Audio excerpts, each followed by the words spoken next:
वस्तु तदानीम्या अप्रज्ञातात्मगोचरा स्मरणादनुमीयन्ते वृत्तितस्य समुत्थिता अनादाविह संसारे सञ्चिता कर्मकोटया अनेन विनयं यान्ति शुद्धो धर्मोऽभिवर्धते धर्ममेघमिमं प्राहुः समाधियोगवित्तमम् वर्षत्येष यथा धर्मा मृतधारा सहर्षस अमुना वासना जाले निशेष प्रविलापिते समूलोन्मूलिते पुण्या पापाख्ये कर्म सञ्चये वाक्यं प्रतिबद्धं सत् प्राक्परोक्षभासते करामनवबोधं परोक्षं च श्रूयते। इस समाधि के समय वृत्तियां केवल आत्मरूप विषय वाली होती हैं। इससे जान नहीं पड़ती, पर समाधि में से उठे हुए साधक की वे उत्थान पाई हुई वृत्तियां स्मरण से अनुमान की जाती हैं। इस अनादि संसार में करोड़ों कर्म इकट्ठा कर लिए जाते हैं, पर इस समाधि द्वारा वे नष्ट हो जाते हैं और शुद्ध धर्म बढ़ते हैं। उत्तम योगवेत्ता इस समाधि को धर्म मेघ कहते हैं, क्योंकि वह मेघ की तरह धर्मरूप हजारों धाराओं की वर्षा करती है। इस समाधि द्वारा वासनाओं का समूह पूर्णतः लय को प्राप्त होता है और पुण्य पाप नाम के कर्म का समूह जब जड़ से उखड़ जाता है, तब ये तत्वमसि वाक्य प्रथम परोक्ष ज्ञान रूप में प्रकाशित होता है और फिर हाथ में रहे आंवला की तरह उपरोक्ष ज्ञान को उत्पन्न करता है।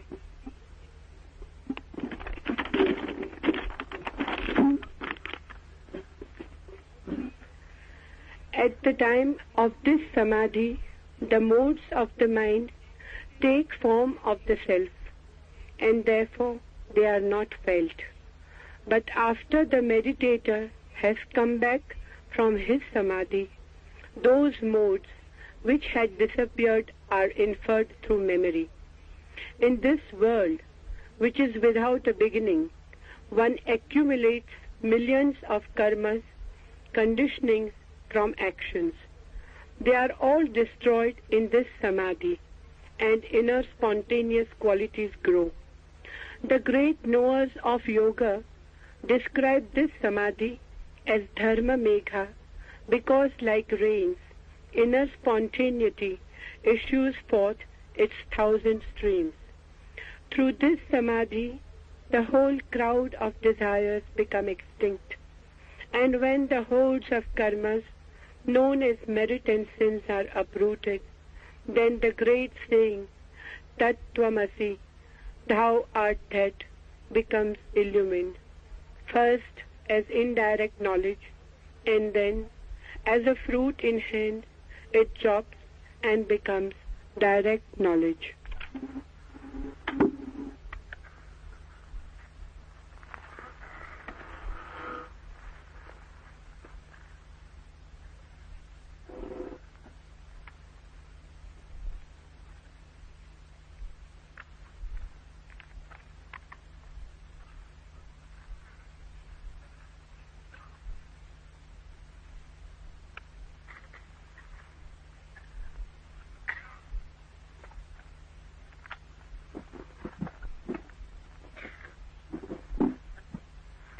श्रवण, मनन, निधिध्यासन और समाधि, इन 4 चरणों के संबंध में सुबह हमने बात की।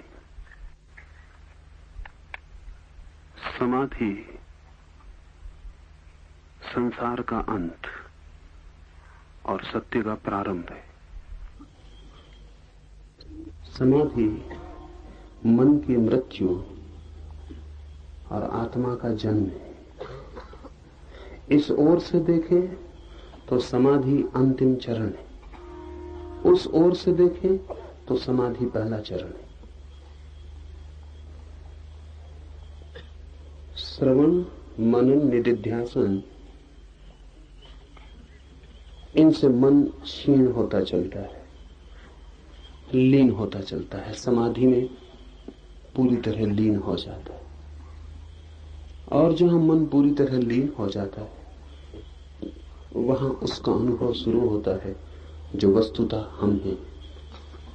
इस समाधि के संबंध में ये सूत्र है और इस सूत्र में कुछ बहुत गहरी बातें हैं।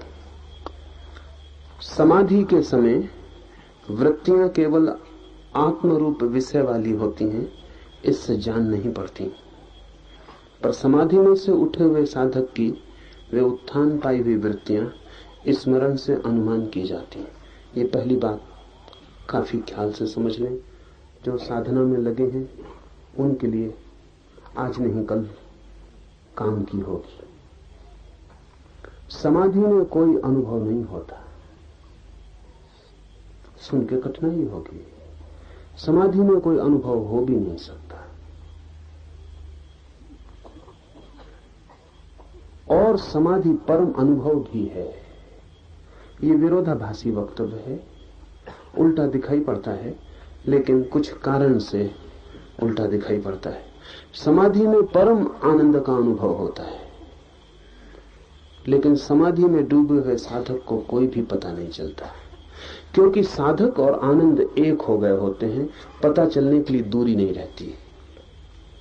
हमें पता उन्हीं चीजों का चलता है जिनसे हम भिन्न हैं, अलग हैं, दूर हैं। समाधि में आनंद की जो प्रतीति होती है, जो अनुभव होता है, उसका कोई पता समाधि में नहीं चलता। जब साधक समाधि से वापस लौटता है तब अनुमान करता है कि आनंद हुआ था। पीछे से स्मरण करता है कि परम आनंद हुआ था, अमृत वर्षा था, जिए थे किसी और ढंग में और जीवन की कोई गहन स्थिति अनुभव की थी। ये पीछे से स्मरण आता है जब मन लौट आता है। इसे हम ऐसा समझें कि श्रवण, मनन, निधिध्यासन, समाधि, ये 4 सीढ़ियां हैं। इनसे साधक समाधि के द्वार पर जाके अनुभव करता है। अगर समाधि में ही साधक रह जाए और वापस न लौट सके तो अपने अनुभव को कभी भी न कह सकेगा। अपने अनुभव को बताने का फिर कोई उपाय नहीं है। लेकिन जो साधक समाधि को उपलब्ध हो जाता है वो वही का वही वापस कभी नहीं लौटता, नया ही होकर लौटता है। लौटकर सारे संबंध उसके मन से बदल जाते हैं, लेकिन लौटता है मन में। पहले जब मन में था तो गुलाम था मन का, कोई मालिकियत न थी अपनी। मन जो चाहता था करा लेता था, मन जो बताता था वही मानना पड़ता था, मन जहां दौड़ाता था वहीं दौड़ना पड़ता था। मन की गुलामी थी, मन के हाथ में लगाम थी आत्मा की। समाधि के द्वार से लौटता है साधक जब वापस मन में, तो मालिक होकर लौटता है। लगाम उसकी अब अपने हाथ में होती है। अब मन को जहां ले जाना चाहता है वहां ले जाता है, नहीं ले जाना चाहता तो नहीं ले जाता, चलाना चाहता है तो चलाता है, नहीं चलाना चाहता तो नहीं चलाता है।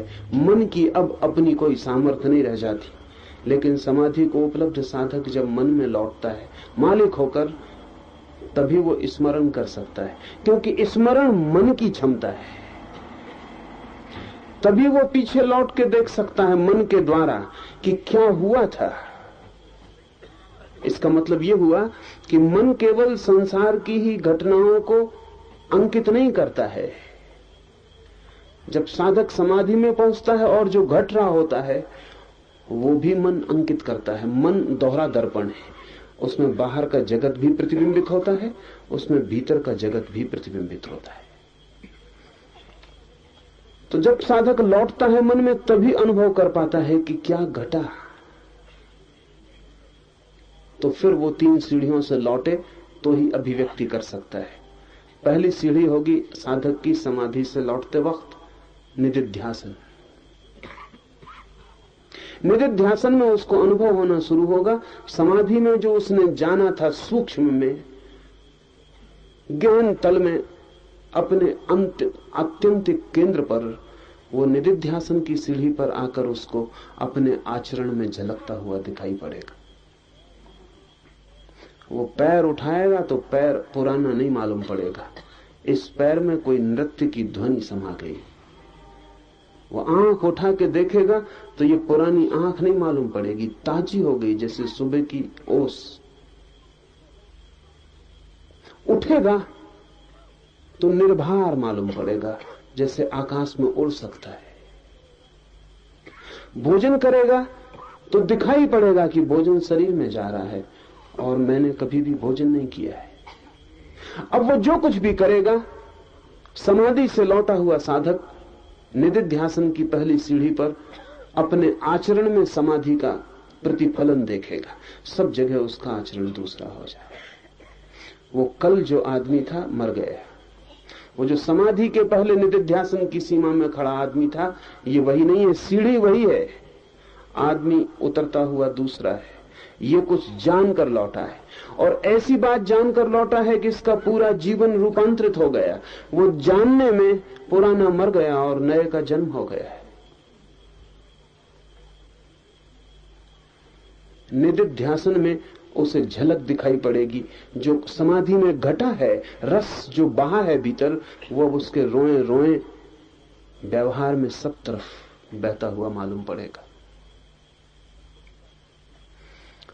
महाकाश्यप बुद्ध से बार बार जाके पूछता था, कब होगी समाधि? तो बुद्ध कहते थे, तू फिक्र मत कर, मुझसे पूछने ना आना पड़ेगा, जब हो जाएगी तो तू पहचान लेगा। और तू ही क्यों पहचान लेगा, जो भी तुझे देखेंगे वे भी पहचान लेंगे, अगर उनके पास थोड़ी सी भी आंख है। क्योंकि जब भीतर वो क्रांति घटती है तो उसकी किरणें तन प्राण सभी को पार करके बाहर आ जाती। निदिध्यासन की सीढ़ी पर साधक को पता चलेगा कि मैं दूसरा हो गया, मैं नया हूं, मेरा दूसरा जन्म हो गया। साधक को पता चलेगा कि जो मैं गया था समाधि में वही लौटा नहीं हूं, कोई और गया था, कोई और लौटा है। निदिध्यासन से नीचे है मनन। जब साधक निदिध्यासन से और नीचे उतरेगा मन में, तो मनन का क्षण आएगा। अब साधक सोच सकेगा क्या हुआ, अब वो लौट के विचार कर सकेगा क्या हुआ, क्या मैंने देखा, क्या मैंने जाना, क्या मैं जिया। अब वो विचार में, शब्द में, प्रत्यय में अनुभव को बांधने की कोशिश करेगा। जो लोग मनन की सीढ़ी पर आके अनुभव को बांध सके हैं, उनसे ही निकले हैं वेद, उपनिषद, बाइबल, कुरान। बहुत लोग समाधि तक गए, लेकिन जो जाना है उसे मनन तक वापस लौटाना बड़ा कठिन काम। ध्यान रखना, पहली यात्रा इतनी कठिन नहीं थी जो हमें बहुत कठिन मालूम पड़ रही है। इस दूसरी यात्रा से तुलना करें तो पहली यात्रा बहुत सरल थी। ये दूसरी यात्रा अति कठिन है। लाखों लोग समाधि तक पहुंचते हैं, उनमें से कुछ थोड़े से लोग वापस निदिध्यासन में खड़े हो पाते हैं, उनमें से भी कुछ थोड़े से लोग मनन तक उतर पाते हैं, और उनमें से भी बहुत थोड़े लोग पहली सीढ़ी जिसको हम श्रवण कहते हैं, उसका नाम लौटते वक्त बदल जाता है, वो मैं आपसे बात करूं। हजारों लोग पहुंचते हैं समाधि तक, एकाध आदमी बुद्ध हो पाता है। समाधि तो हजारों लोगों को लगती है, एकाध आदमी बुद्ध हो पाता है। बुद्ध का मतलब यह है कि जो वापस इन 4 सीढ़ियों को उतर के जो जाना है उसने जगत को दे पाता है। मनन का अर्थ है लौटते वक्त विचार में बांधना उसको जो निर्विचार है। इस जगत में असंभव से असंभव घटना यही है। जो नहीं बोला जा सकता, नहीं सोचा जा सकता, उसे शब्द की सीमा में रखना, बांधना। आप भी देखते हैं सुबह का सूरज उगता है, कभी कोई चित्रकार कभी उस उगते सूरज को पकड़ पाता है। सूरज को पकड़ लेना बहुत कठिन नहीं है।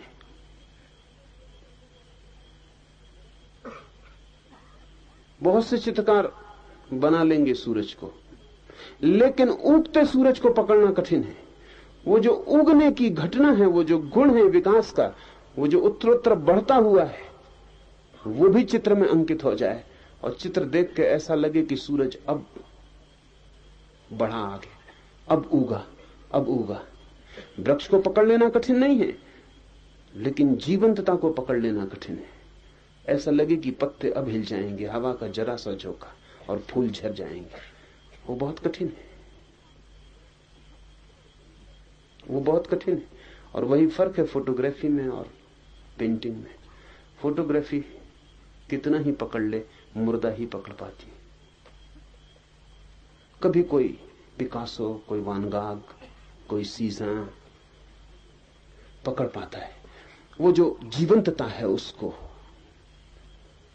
मगर सूरज, पौधे, फूल आम जीवन के अनुभव हैं, इन्हें पकड़ा जा सकता है। समाधि असाधारण अनुभव है, करोड़ों करोड़ों में कभी एक आध को होता है। और वहां जो होता है, सारी इंद्रियां असमर्थ हो जाती हैं खबर देने में।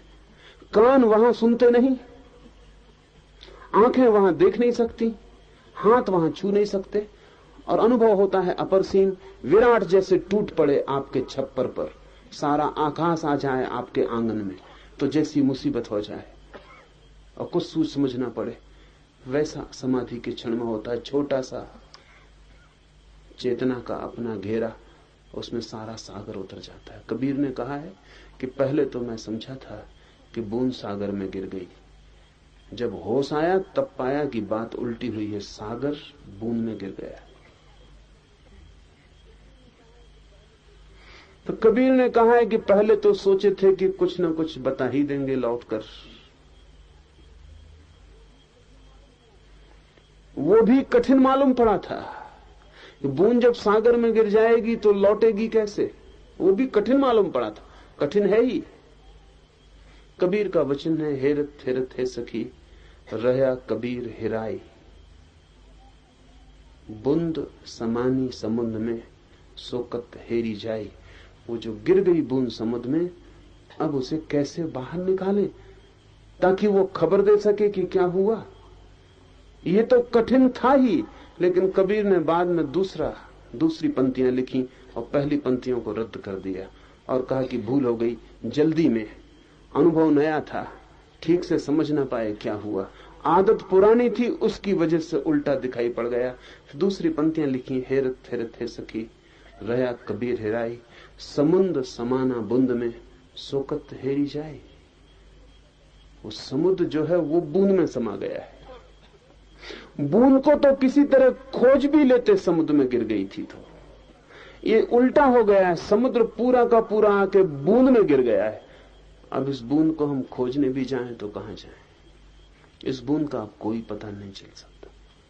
तो समाधि के क्षण में जो जाना गया है, संसार में जो हमने जाना है, उसको पकड़ने के सारे उपकरण व्यर्थ हो जाते हैं। हम ही व्यर्थ हो जाते हैं, हमारा होना ही बिखर जाता है, और कोई बड़ा होना जिसकी कोई सीमा नहीं हम पर टूट पड़ता है। आकस्मिक मर जाते हैं हम। समाधि महामृत्यु है, मृत्यु से बड़ी, क्योंकि मृत्यु में तो मरती है केवल देह, मन बचा रह जाता है। समाधि में मर जाता है मन। पहली दफे हमारा सारा संबंध मन से टूट जाता है। पहली दफा हम मन के सारे धागों से विच्छिन्न और अलग हो जाते हैं, और हमारा सारा ज्ञान मन का था। इसलिए पहली दफे समाधि में हम परम अज्ञानी होकर खड़े होते हैं। इसे फिर से दोहरा दूं, समाधि में हमारा ज्ञान काम नहीं आता। क्योंकि ज्ञान सब सीखा था मन ने। वो मन रह गया बहुत पीछे, बहुत दूर। हम निकल गए मन से आगे। जो जानता था वो साथी नहीं है वहां। जो सब बातें समझता था, शब्द का, सिद्धांत का जिसे बोध था, शास्त्र जिसे रच पच गए थे, वो बहुत पीछे छूट गया। वस्त्र ही नहीं छूट जाते, शरीर ही नहीं छूट जाता, मन छूट जाता है। जो हमारा गहरा सा गहरा अनुभव है वो सब पीछे पड़ा रह गया। मन से उछाल लगाकर साधक द्वार पर खड़ा हो गया समाधि के। अब जानने का उसके पास कुछ उपाय नहीं। समाधि के द्वार पर जो भी खड़ा होता है वो परम अज्ञानी की तरह खड़ा हो जाता, परम अज्ञानी की तरह। कुछ भी जानने का उपाय नहीं, जानने की व्यवस्था नहीं, जानने के साधन नहीं, सिर्फ जानना मात्र खड़ा रह जाता है। फिर लौट के खबर देना बड़ी मुश्किल है। कौन खबर दे, कौन खबर लाए, लेकिन खबर दी गई है। कुछ लोगों ने अथक चेष्टा की है। वे ही परम कारुणिक हैं इस जगत में, जिन्होंने समाधि के द्वार से लौटकर खबर दी। क्यों? क्योंकि समाधि से लौटने का भी भाव नहीं उठता है। समाधि से लौटना ऐसे ही है जैसे आप जो चाहते थे वो मिल गया, सब इच्छा पूरी हो गई, हलने डुलने का भी कोई कारण न रहा, गति का कोई सवाल न रहा, वहां से लौटना। कहते हैं बुद्ध को समाधि हुई तो 7 दिन तक वो नहीं लौटे। बड़ी मीठी कथा है। कथा है कि सारे देवता उनके चरणों में इकट्ठे हो गए और इंद्र रोने लगा और ब्रह्मा ने चरणों पर सिर पटका और कहा कि ऐसा मत करें, क्योंकि हम देवता भी तरसते हैं उस बात के लिए जो समाधि को जानने वाला लौट कर देता है। और कितने जन्मों से कितने कितने लोग प्रतीक्षा कर रहे हैं कि कोई हो जाए बुद्ध, लौट के खबर दे।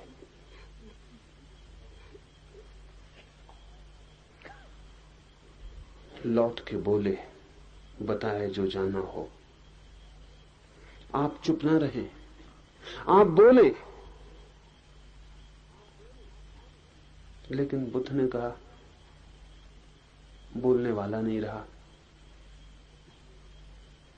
बोलने की कोई इच्छा नहीं रही। और फिर जो देखा है वो बोला जा सकता है, ये खुद ही भरोसा नहीं आता, तो सुनने वाले क्या समझ सकेंगे? देवता नहीं माने तो बुद्ध ने कहा कि नहीं मानते हो तो मैं कहूं, लेकिन मैं तुमसे कहता हूं कि ये बातें जो मैं किसी से कहूंगा, अगर जानने के पहले मुझसे कोई कहता तो मैं नहीं समझता, तो कोई क्या समझेगा? और फिर बुद्ध ने कहा, इस अनुभव से यह भी अनुभव आ गया है कि जो मेरी बात को समझ सकेंगे वो मेरे बिना भी वहां पहुंच सकते हैं, और जो मेरी बात नहीं समझ सकेंगे उनके सामने सिर धुनने से कुछ बहुत प्रयोजन नहीं है।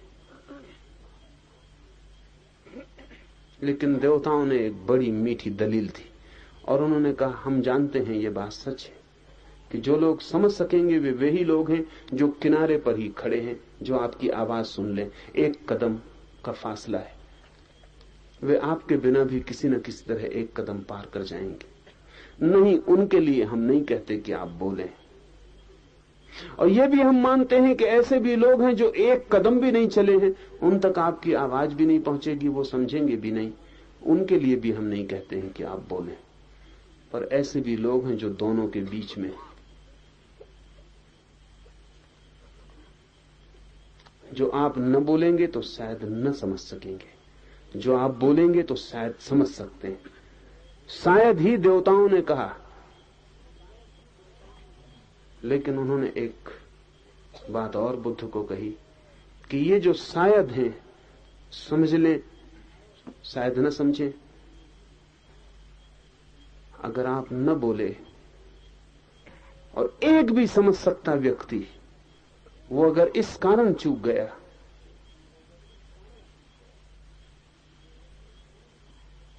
तो आप सोच लें, पीड़ा आपकी ही, पीड़ा आपको ही रहेगी। और ऐसा बुद्धों ने कभी नहीं किया है। तो बुद्ध बोले, समाधि के क्षण में ऐसा लगना बिल्कुल स्वाभाविक है कि अब कहीं कुछ कहना, सुनना, बताना व्यर्थ हो गया। किसको बताना है, किसको कहना है, किसको सुनना है। फिर भी कुछ लोग लौटे। मनन के सीढ़ी पर आकर ऐसे लोगों को बड़ी दुरूह घटना घटती है।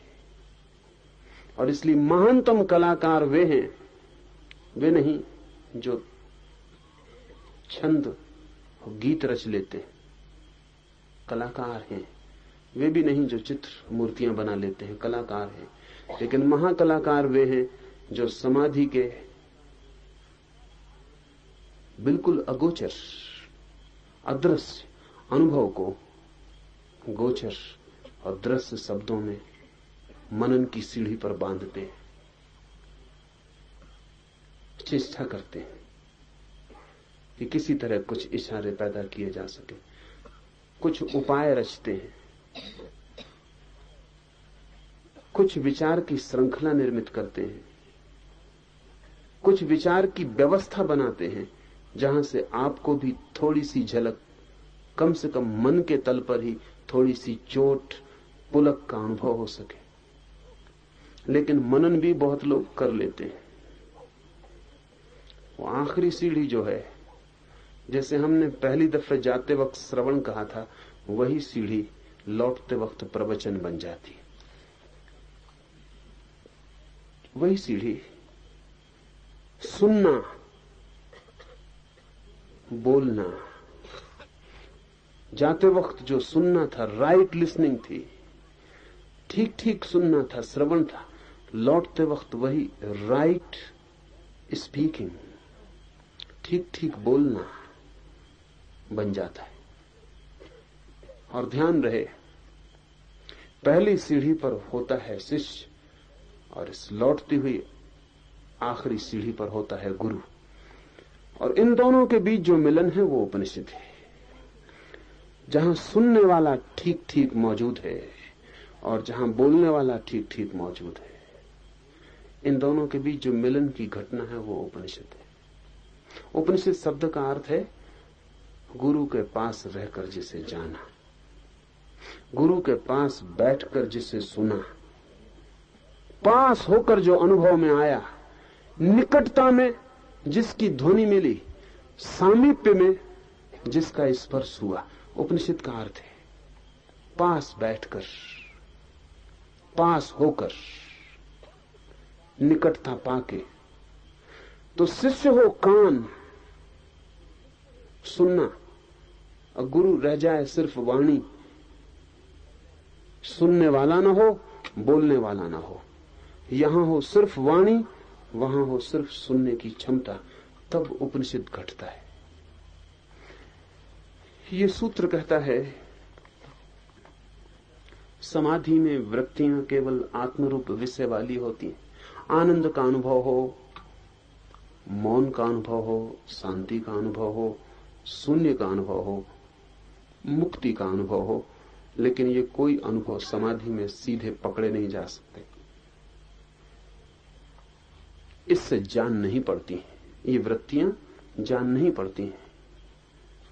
पर समाधि में से उठे हुए साधक की वे उत्थान पाई हुई वृत्तियां इस स्मरण से अनुमान की जाती हैं। तो बुद्ध भी ऐसा नहीं कह सकते कि ऐसा ही है समाधि में, वो भी इतना ही कहते हैं ऐसा मेरा अनुमान है कि समाधि में ऐसा है। इसलिए महावीर तो अपनी वाणी में स्यात लगाकर ही बोलते हैं। वो कहते हैं स्यात वहां आनंद है। इससे कुछ कोई ये ना समझ ले कि महावीर को पता नहीं है। वाणी से ऐसी लगता है कि महावीर भी अगर कहते हैं कि स्यात, तो इनको भी संदेह है। कुछ संदेह के कारण नहीं, अत्यंत सत्यनिष्ठा के कारण। महावीर की सत्यनिष्ठा इतनी अछूती और इतनी कुंवारी है कि वैसी सत्यनिष्ठा खोजनी मुश्किल है। तो महावीर ये कहते हैं कि जिस मन से मैं अब ये जान रहा हूं, वो मन वहां मौजूद नहीं था, ये दूर से मौजूद न था। मन चश्मदीद गवाह नहीं, दूर था, अनुमान किया है इसने, इन्फर किया है, सोचा है, घटना घटी थी दूर। जैसे हम यहां बैठे हों और गौरी शंकर के शिखर पर जमी हुई बर्फ को हम देख सकते हैं यहीं बैठे।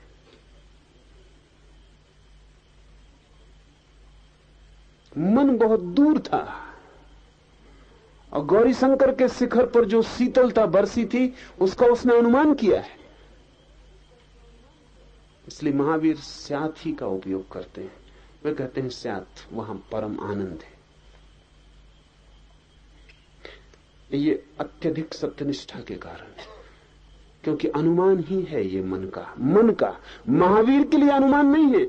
महावीर ने जाना है, लेकिन जिसने जाना है जानते क्षण में इतनी एकता हो जाती है कि अनुभव नहीं होता। जान के जब महावीर वापस लौटते हैं मन में, ऐसा समझ लें कि आप जाएं गौरी शंकर के शिखर पर और शीतलता के साथ एक हो जाएं, आप भी शीतलता हो जाएं, या बर्फ के साथ एक हो जाएं, आप भी बर्फ की तरह जम जाएं। तो वहां कोई अनुभव ना हो, क्योंकि अनुभोक्ता अलग ना हो। फिर आप उतरें और नीचे जमीन पर आकर अपनी दूरबीन उठा के फिर गौरी शंकर को देखें, तो वो जो गूंजता हुआ अनुभव रह गया है भीतर, जो जाना था, लेकिन निकटता इतनी थी कि जानने लायक दूरी न होने से जान नहीं जा सका था। अब इस दूरी पर पर्सपेक्टिव, परिप्रेक्ष्य मिल गया। अब अपनी दूरबीन मन की उठाकर वापस देखा है।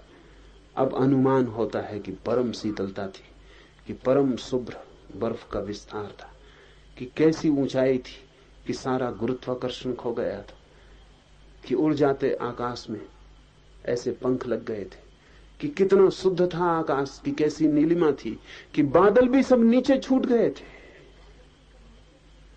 निरभ्र शून्य आकाश रह गया था। लेकिन ये सब जमीन पर खड़े होकर पुनर्विचार है। इसलिए सूत्र कहता है स्मरण से अनुमान की जाती है। इस अनादि संसार में करोड़ों कर्म इकट्ठा कर लिए जाते हैं, पर इस समाधि द्वारा वे नष्ट हो जाते हैं और शुद्ध धर्म बढ़ते हैं। इस दूसरे सूत्र में दो शब्द बड़े कीमत के हैं, कर्म और धर्म।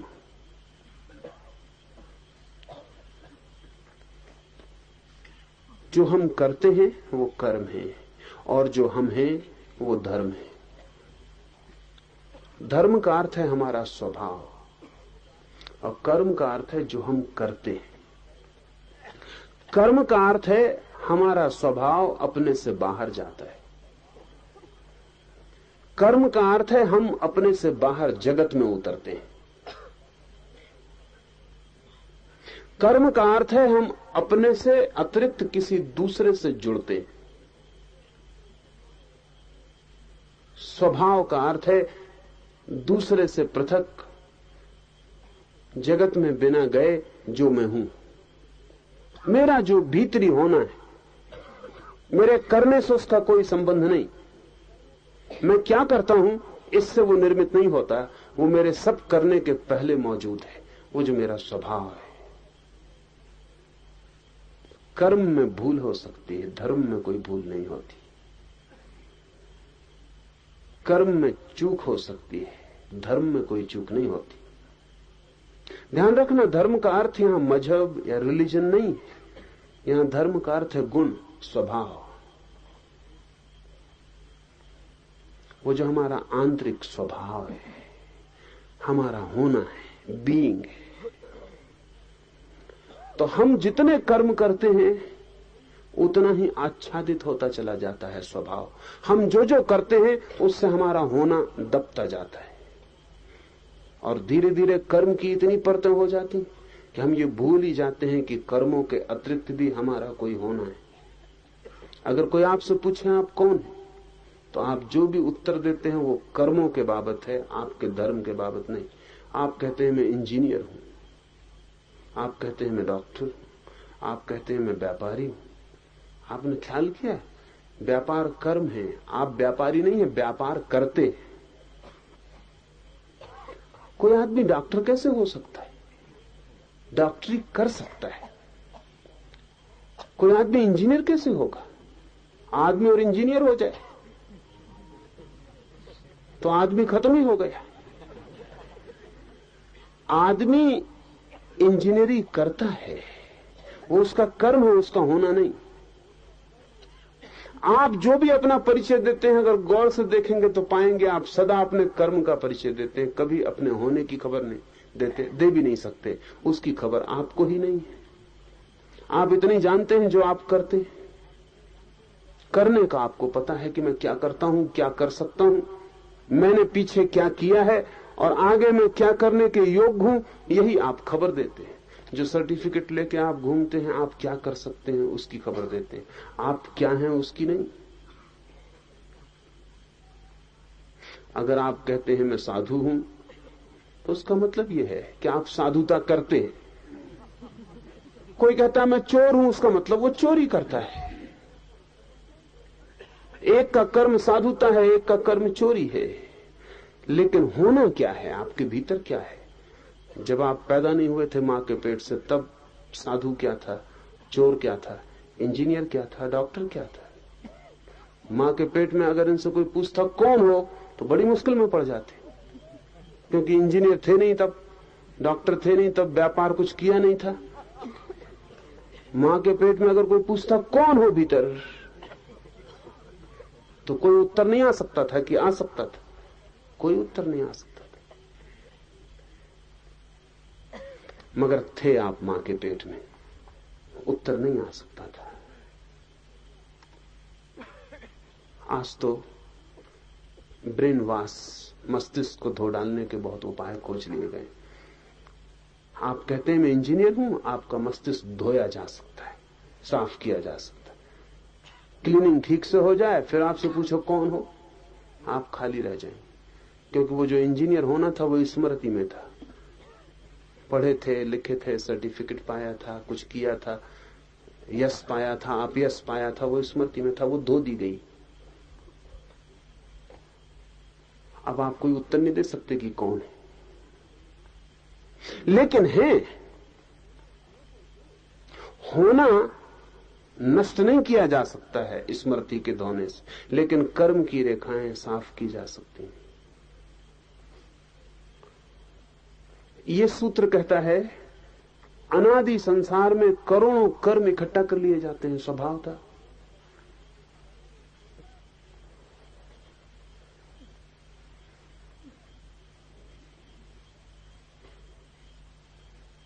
प्रतिदिन प्रतिपल कर्म इकट्ठे किए जा रहे हैं। उठते हैं, बैठते हैं, श्वास लेते हैं, कर्म हो रहा है। सोते हैं, स्वप्न देखते हैं, कर्म हो रहा है। कोई आदमी कर्म छोड़ के भाग नहीं सकता, क्योंकि भागना भी कर्म है। कहां जाइएगा? जंगल में बैठ जाएंगे, जाके बैठना भी कर्म। आंख बंद कर लेंगे, आंख बंद करना भी कर्म। कुछ भी करिए, जहां करना है वहां कर्म है। तो प्रतिपल न मालूम कितने कर्म किए जा रहे हैं, वो उनकी छाया, उनकी स्मृति, उनकी रेखा, उनका संस्कार भीतर छूटता जा रहा है।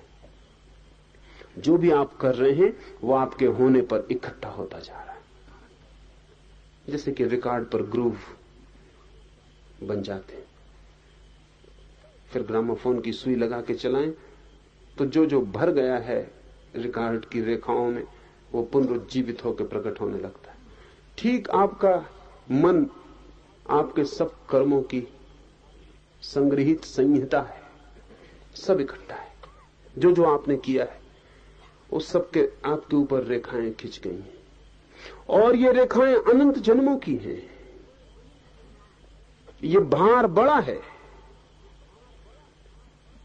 और आप करीब करीब उसी को फिर दोहराते रहते हैं। करीब करीब आपकी हालत घिसे रिकॉर्ड जैसी है कि सुई फंस गई, चलाए जा रहे हैं, वही लकीर दौड़ रही बार बार। क्या कर रहे हैं आप? कल भी वही किया, आज भी वही किया, परसों भी वही किया था, कल भी वही करिएगा। वही क्रोध, वही लोभ, वही मोह, वही काम, वही सबका सब। घिसे रिकॉर्ड, फंस गई सुई, निकल नहीं पाती गड्ढे से, वही आवाज बार बार दिए जाती। इसलिए तो जिंदगी में इतनी ऊब है, इतनी बोर्डम है, होगी ही, क्योंकि नया कुछ होता नहीं। सुई आगे बढ़ती ही नहीं। लौट के देखें आपकी 30-40 साल की जिंदगी, क्या किया है आपने? एक ही रिकॉर्ड बजा रहे हैं।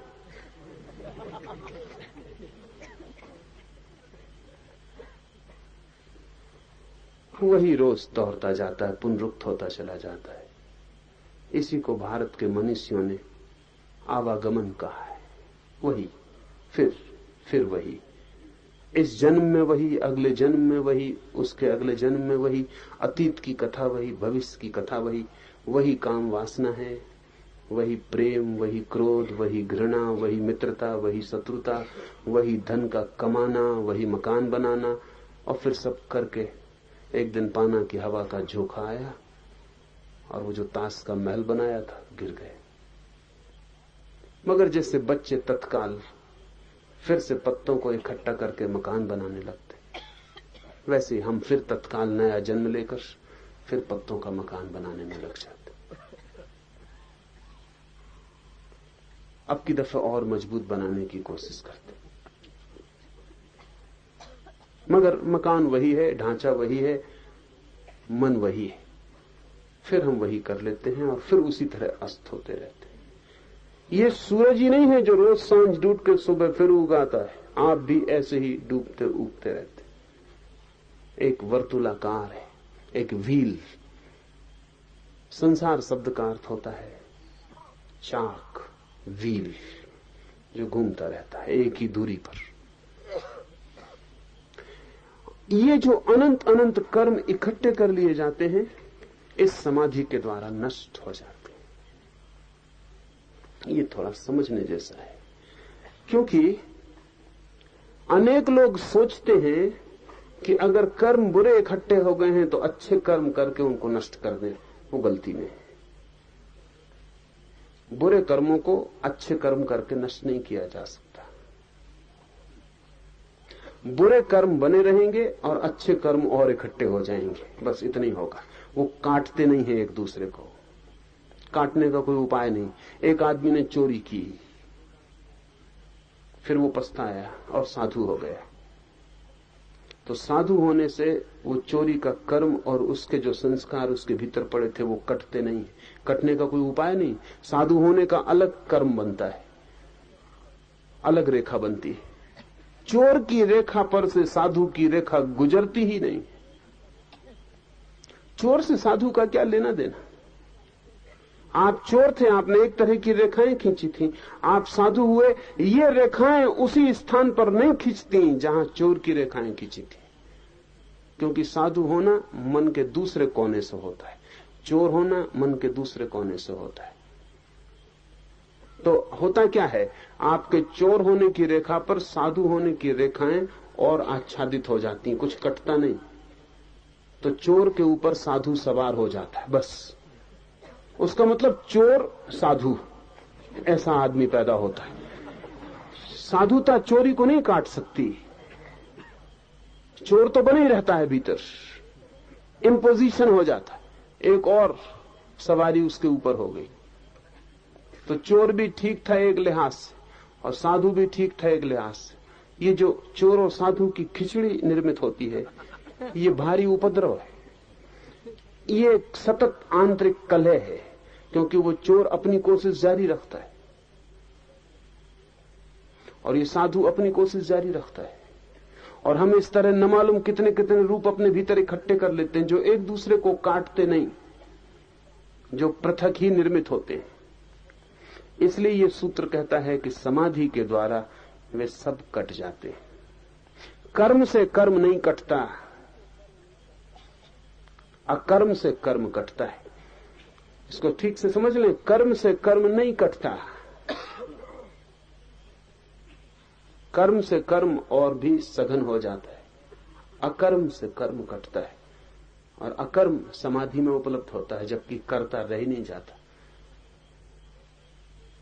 जब हम उस चेतना की स्थिति में पहुंचते हैं जहां सिर्फ होना ही है, जहां करना बिल्कुल नहीं है, जहां करने की कोई लहर भी नहीं उठी कभी, जहां मात्र होना अस्तित्व ही रहा है सदा, जहां बीइंग है डूइंग नहीं, उस होने की क्षण में अचानक हमें पता चलता है कि कर्म जो हमने किए थे वो हमने किए ही नहीं थे। कुछ कर्म थे जो शरीर ने किए थे, शरीर जाने। कुछ कर्म थे जो मन ने किए थे, मन जाने। और हमने कोई कर्म किए ही नहीं थे। इस बोध के साथ ही समस्त कर्मों का जाल कट जाता है। आत्मभाव समस्त कर्मों का कट जाना है। आत्मभाव के खो जाने से ही वहम होता है कि मैंने किया। एक आदमी चोरी कर रहा है, या तो शरीर करवाता है या मन करवाता है। कुछ लोगों के शरीर इस हालत में हो जाते हैं कि चोरी करनी पड़ती है। एक भूखा आदमी है, शरीर चोरी करवा देता है। आत्मा कभी कोई चोरी नहीं करती। भूख है, पीड़ा है, परेशानी है, बच्चा मर रहा है और दवा नहीं, और एक आदमी चोरी कर लेता है। ये शरीर के कारण हुई चोरी है। अभी तक हम फर्क नहीं कर पाए शरीर के चोर और मन के चोरों में, क्योंकि शरीर का चोर अपराधी नहीं है। शरीर के चोर का मतलब है कि समाज अपराधी है।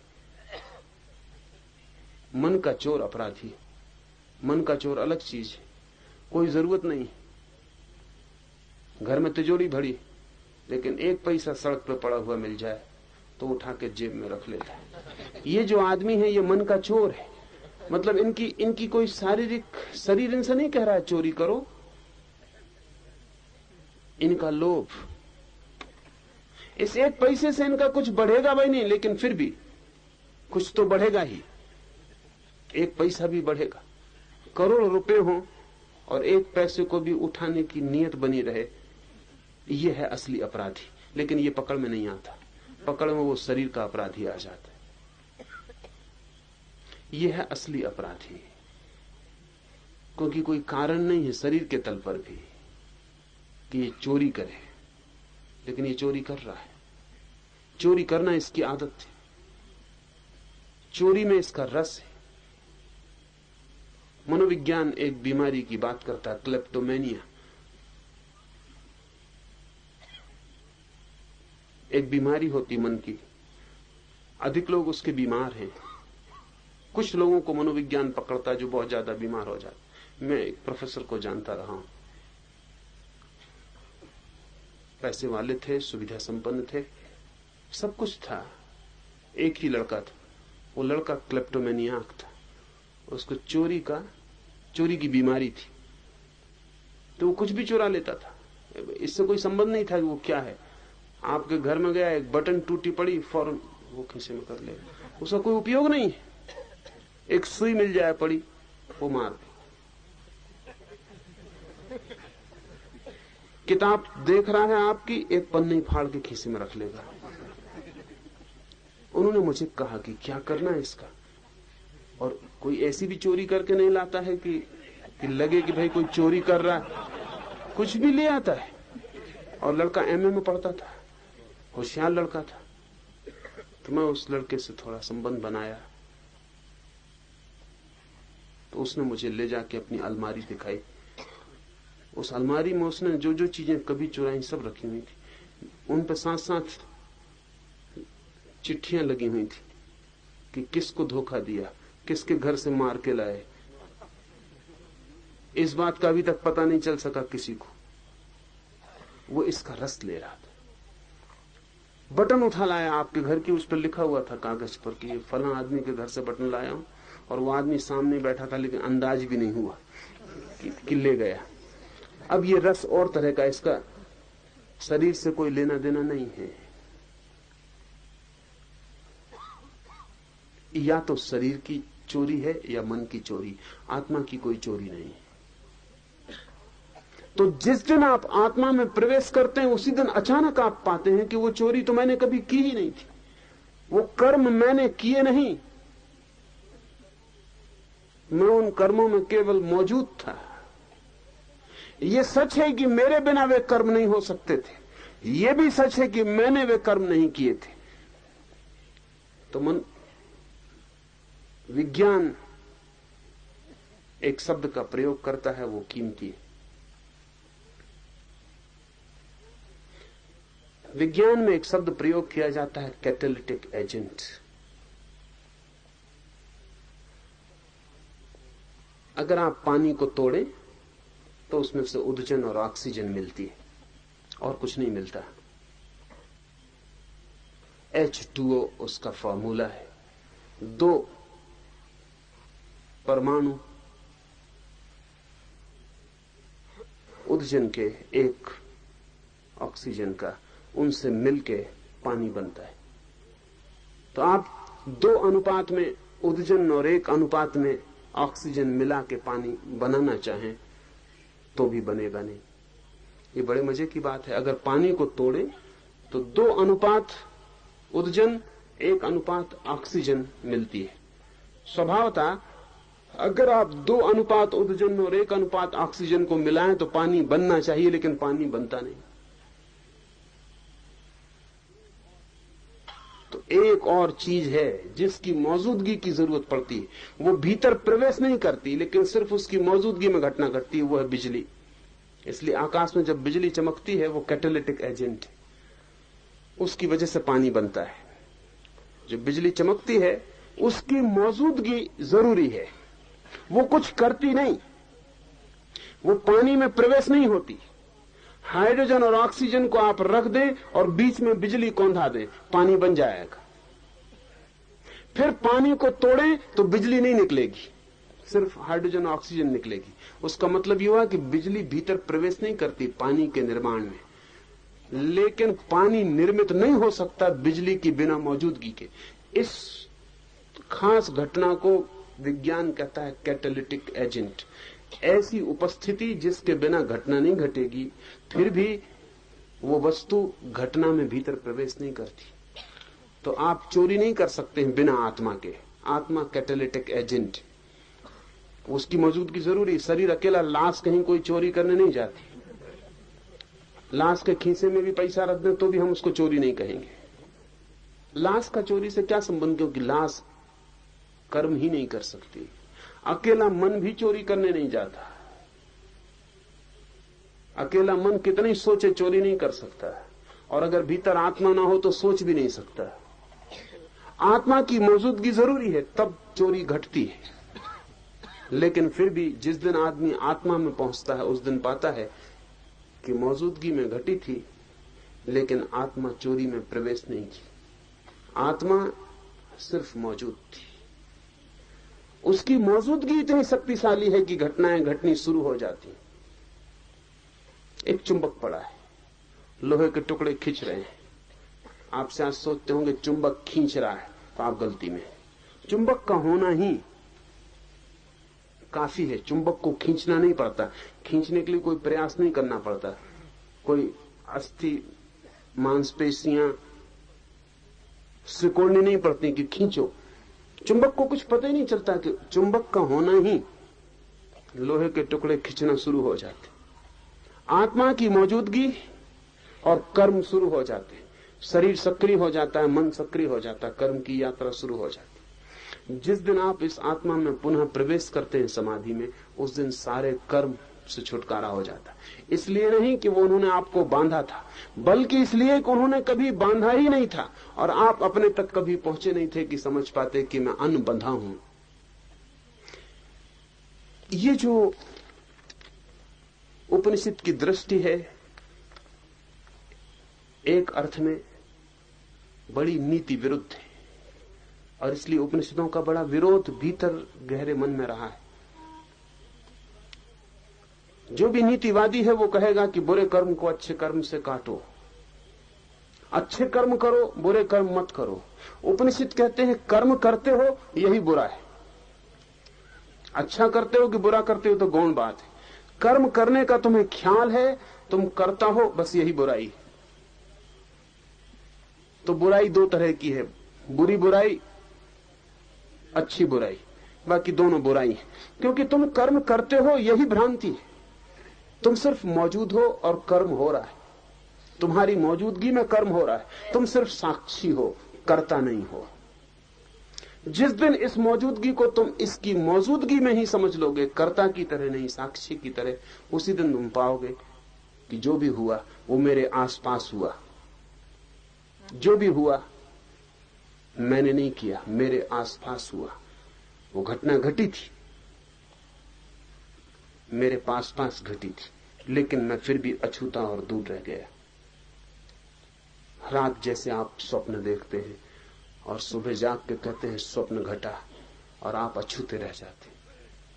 स्वप्न में हो सकता है चोरी की हो, और स्वप्न में यह भी हो सकता है कि जेल खाने में चले गए हो।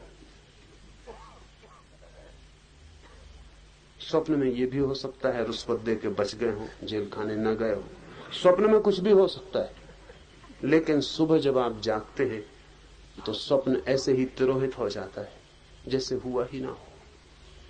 सुबह उठ के आप अपने को चोर अनुभव नहीं करते, लेकिन क्या कभी आपने ख्याल किया आपके बिना स्वप्न हो सकता था? आप थे तो ही स्वप्न हो सका। आप न होते तो मुर्दे को, लाश को सपना नहीं आता। आप थे तो स्वप्न घटा, आपकी मौजूदगी जरूरी थी। फिर भी सुबह उठ के आप ऐसा अनुभव नहीं करते कि अब क्या करें, रात चोरी कर ली, व्रत करें, उपवास करें, कोई दान त्याग करें, क्या करें, कुछ भी अनुभव नहीं करते। जागने के बाद 2 मिनट से ज्यादा स्वप्न याद भी नहीं रहता, खो जाता है धुएं की रेखा की तरह। ठीक समाधि की स्थिति में पूरा जीवन स्वप्नवत मालूम होता है। जो जो जिया, एक जीवन नहीं अनंत जीवन में जो जो जिया, समाधि की अवस्था में पहुंचते ही जैसे आप सुबह नींद से जागने में पहुंचते हैं, ऐसे ही इस तथाकथित जागने से जब आप समाधि में पहुंचते हैं, तब पीछे का सारा वर्तुल सब धुआं स्वप्न हो जाता है। समाधि में पहुंचा हुआ पहली दफा जानता है मैं सिर्फ हूं, कर्म मेरे पास घटे स्वप्न जैसे,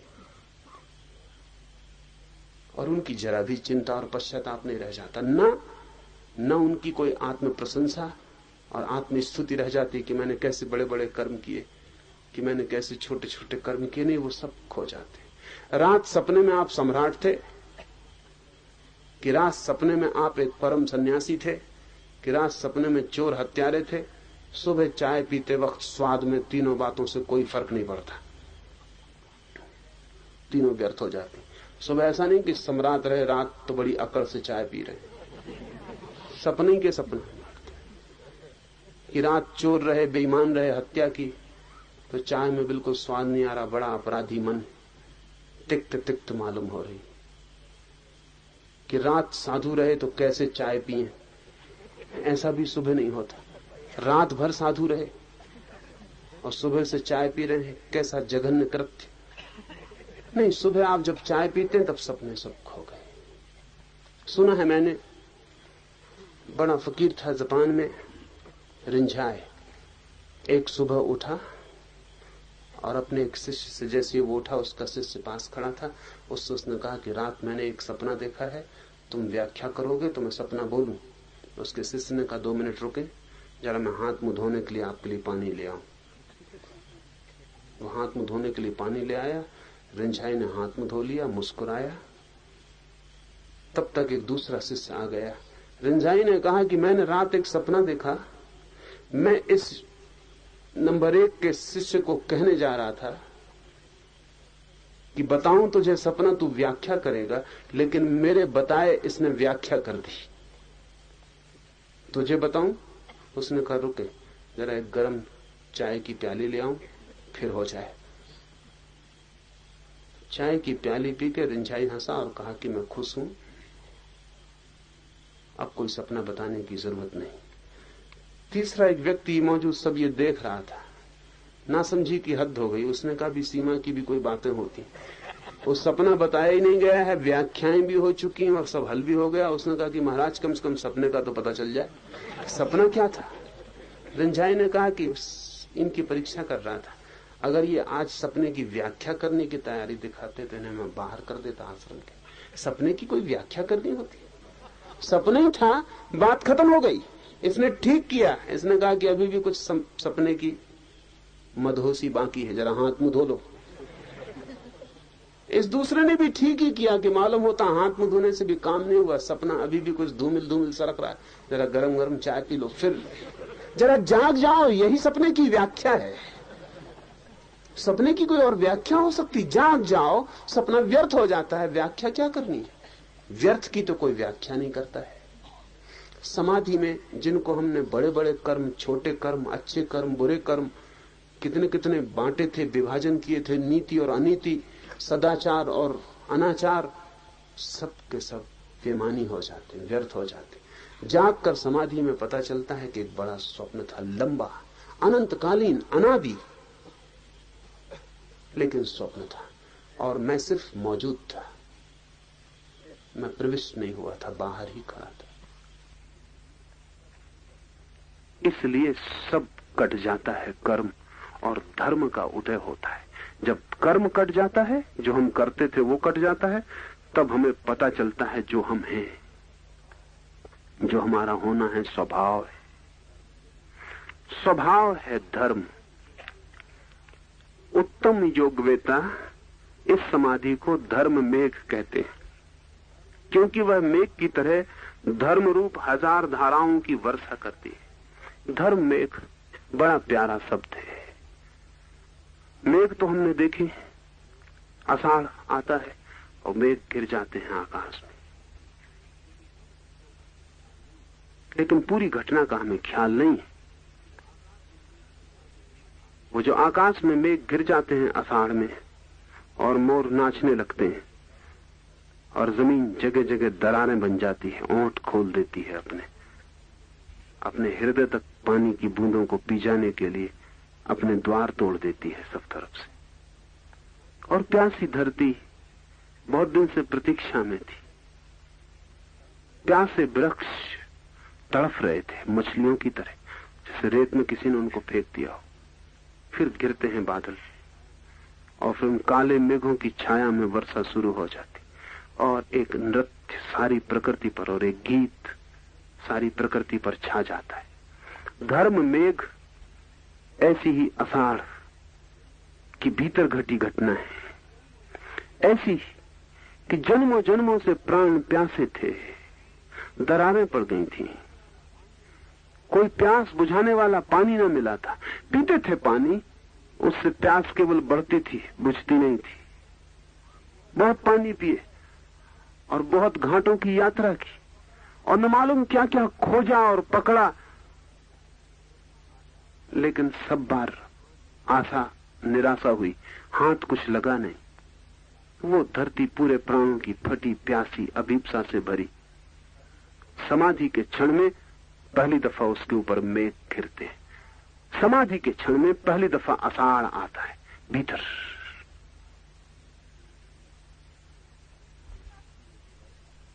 और अमृत की एक वर्षा, एक सिर्फ प्रतीक है, अमृत की एक वर्षा भीतर होने लगती, आत्मा नहा जाती और अनंत अनंत धाराओं में उन मेघों से अमृत गिरने लगता है। ये सिर्फ प्रतीक है, घटना इससे बहुत बड़ी है। न तो अमृत कहने से कुछ पता चलता है उसके बाबत, लेकिन फिर भी थोड़ी सी सूचना मिलती है कि मेघ गिर गए ऊपर और उनसे वर्षा होने लगी और जो प्यासी सी आत्मा जन्मों जन्मों से वो तृप्त हो गई। उत्तम योगवेत्ता इस समाधि को धर्म मेघ कहते हैं, क्योंकि वह मेघ की तरह धर्म रूप हजार धाराओं की वर्षा करती है। लेकिन धर्म मेघ क्यों कहते हैं? क्योंकि स्वभाव की वर्षा पहली दफा स्वयं पर होती। धर्म यानी स्वभाव। अब तक जो भी जाना परभाव था। कभी सौंदर्य दिखा तो किसी और में, कभी प्रेम पाया तो किसी और से, सुख मिला दुख मिला सदा किसी और से। सब जानकारी किसी और की थी। अपना कोई अनुभव न था। पहली दफा अपनी ही वर्षा अपने ऊपर। अब तक सारी वर्षा दूसरे की थी, कोई और, हमेशा दी अदर, वो दूसरा ही महत्वपूर्ण था। पहली दफा दूसरा हट गया और स्वयं की ही वर्षा स्वयं पर होने लगी, जैसे अपना ही झरना टूटा, जैसे अपनी ही धारा फूटी, जैसे अपने ही स्रोत को पा लिया और अपने पर ही अपनी वर्षा होने लगी। धर्म में का अर्थ है स्वभाव बरसने लगा, खुद उसमें नहा गए, डूब गए, ताजे हो गए, नए हो गए।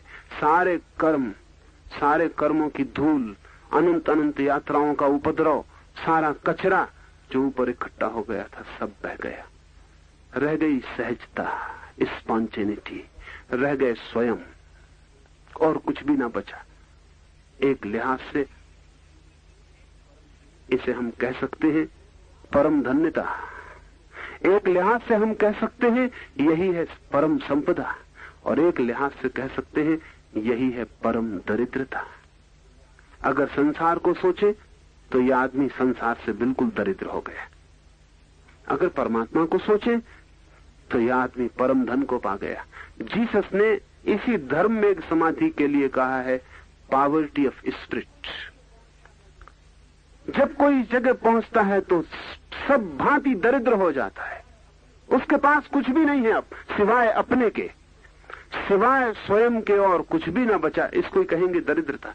इसी वजह बुद्ध ने अपने सन्यासियों को स्वामी नहीं कहा, भिक्षु कहा। ये धर्म में एक समाधि की वजह से बुद्ध ने कहा कि मैं नहीं कहूंगा अपने स्वामियों को, अपने सन्यासियों को स्वामी, मैं कहूंगा भिक्षु। पर दोनों बातें एक ही अर्थ रखती हैं। अगर संसार की तरफ से देखें तो हो गए भिखारी भिक्षु, और अगर परमात्मा की तरफ से देखें तो हो गए स्वामी सम्राट। हिंदू उपयोग कर रहे थे स्वामी का उस दूसरी तरफ से कि समाधि पाकर व्यक्ति हो जाता है सम्राट, मालिक। पहली दफा अब तक भिखारी था, अब तक मांगता फिर रहा था, हाथ जोड़े था, भिक्षा पात्र फैलाया था। अब तक उसकी आत्मा सिवा भिक्षा पात्र के और कुछ भी न थी। उसमें जो भी टुकड़े कोई फेंक देता था वही उसकी संपदा थी। जूठे, उधार, बासे, दूसरों की टेबल से गिरे हुए टुकड़े वो सब इकट्ठे कर लेता था, उसी को मानता था कि मेरी संपदा है। अब तक भिखारी था। इसलिए हिंदुओं ने इस धर्म में समाधि को उपलब्ध करने वाले सन्यासी को कहा स्वामी। लेकिन बुद्ध ने कहा कि जो भी था अब तक, सारा संसार, साम्राज्य, धन सब छूट गया, कुछ भी ना बचा पराया, खुद ही बचे। दीनता आखिरी आ गई। जब आप अकेले हो, कुछ भी ना हो, कपड़ा लत्ता भी नहीं, मकान भी अपना नहीं, जमीन भी अपनी नहीं, कुछ भी अपना नहीं, सिर्फ खुद ही बचे। इससे ज्यादा दरिद्र भिखारी के पास भी खुद से कुछ ज्यादा होता है। थोड़ा होता होगा लेकिन होता है, खुद से कुछ ज्यादा। एक लंगोटी सही, लेकिन वो भी संपदा होती। एक भिखारी भी इतना भिखारी नहीं है कि अकेला ही हो, कुछ भी ना हो। बुद्ध ने अपने भिक्षु को कहा कि संसार इस तरह छूट जाए तुमसे कि कुछ भी ना बचे, संसार की रेखा भी ना बचे, तुम बिल्कुल भिखारी हो जाओ संसार की दृष्टि में। और ये दोनों बातें एक हैं। संसार की तरफ से जो हो जाए भिखारी, आत्मा की तरफ से हो जाता है स्वामी। आत्मा की तरफ से जो हो जाए स्वामी, संसार की तरफ से हो जाता है भिखारी। इसीलिए भिक्षु को हमने इतना आदर दिया जितना हमने किसी स्वामी को कभी नहीं दिया। हमने भिक्षु को उस सिंहासन पर बिठा दिया जहां हमने किसी सम्राट को कभी नहीं बिठाया। भिक्षु आदृत हो गया शब्द। कभी कभी भाषा में भी भिक्षु शब्द का मतलब तो भिखारी होता है, और किसी को भिखारी कहे तो झगड़ा हो जाए। लेकिन बुद्ध ने अपने परम धन्य शिष्यों को भिक्षु कहा, और जिसको भिक्षु कह दिया वो धन्य भागी हो गया। कभी कभी भाषा में ऐसे लोग बड़ी अड़चनें डाल जाते हैं, बुद्ध जैसे लोग भाषा को अस्त व्यस्त कर जाते हैं। भिखारी का मतलब साफ था, खराब कर दिया, नया ही अर्थ दे दिया।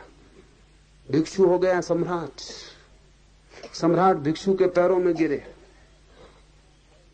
तो ये भिक्षु परम गरिमा हो गई।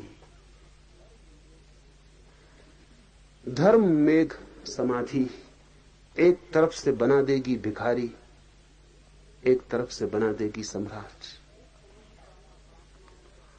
इस समाधि द्वारा वासनाओं का समूह पूर्णतया लय को प्राप्त होता है और पुण्य पाप नाम के कर्मों का समूह जड़ से उखड़ जाता है। ध्यान रखना, पुण्य पाप दोनों।